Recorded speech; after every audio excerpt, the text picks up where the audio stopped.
What's up, guys? Today's video is about what I use every day when I go bass fishing. This bag right here is what I take with me. I have it with me when I'm fishing. I carry it with me on every spot I go. I have a little pond that I go to that I'm only allowed to go to, and pretty much most of the lakes around here. So we'll start off with my rods and all my bait. Like I said, I'm working on a budget. I'm new to freshwater fishing. I've done some deep sea fishing when I lived in California, but this essentially is what I have for right now.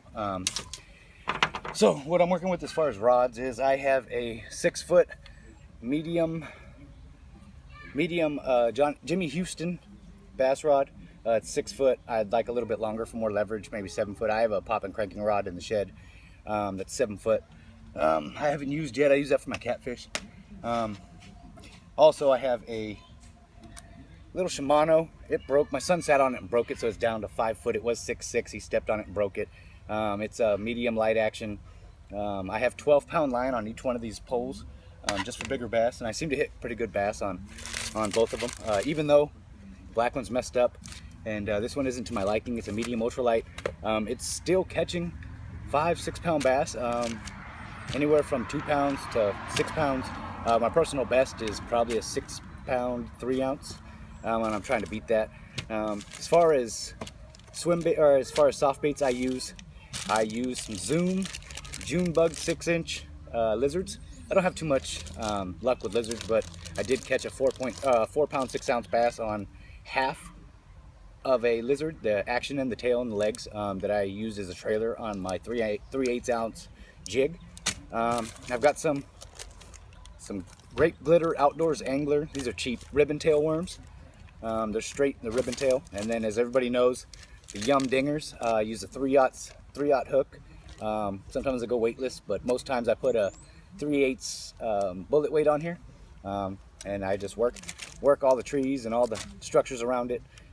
These work out really well for me. I like the Yums. They're my go-tos. They seem to hit bass everywhere I go, no matter where I put them.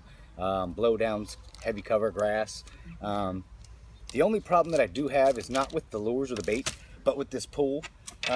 I know that it's a light action, so the fish seem to take off. I threw into some weeds the other day, into some grass on this pond I fish, and I knew it was a big boy. I could feel him hit it, and I could feel him pull. But it was just repetitively just kept yanking out my drag. The whole time I'm reeling, it's just growling at me. So I think I need to upgrade some stuff, but like I said, I'm on a budget.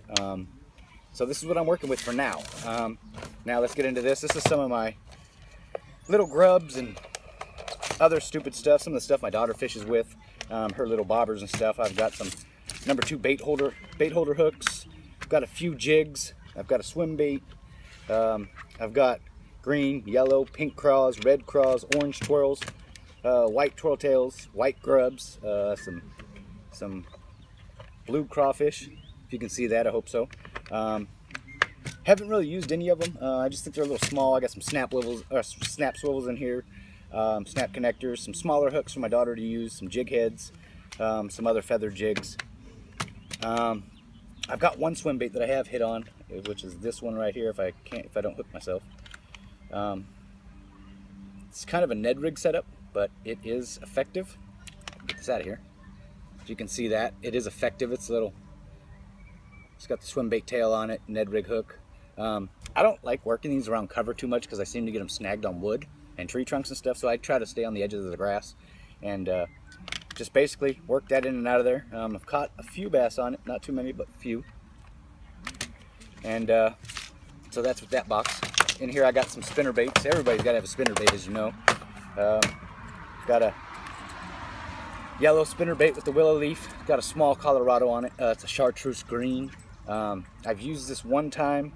Well, another one, obviously, one has a tag, but I used it one time and got snagged up and haven't used it since. I'm going to get more into spinner baits later on.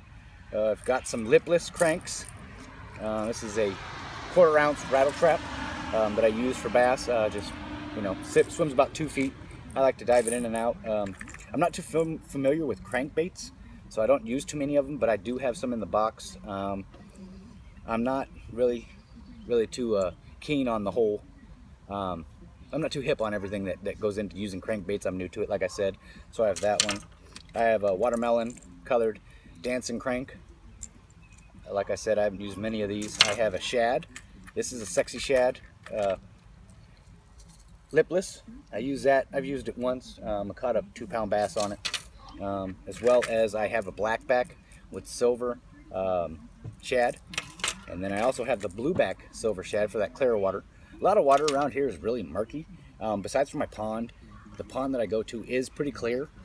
So I've tried using my crankbaits. No luck. I've had a hit on them one time, but other than that, you know, I'm gonna get more into it though. Crankbaits, I have to learn a little bit more about them. In here I have toothpicks. I like to peg down my weights, my bullet weights, to my Texas rigs. That's for the most part what I use is a Texas rig, Carolina rig, a Ned rig. I'm not trying to get too technical with it. I'm trying to keep it really simple. So I've got different sizes of bullet weights, 1/4 ounce, 3/8, slip sinkers. I've got some Pac-Mans. I don't know what everybody else calls them, but I call them the Pac-Mans. And so toothpicks in there.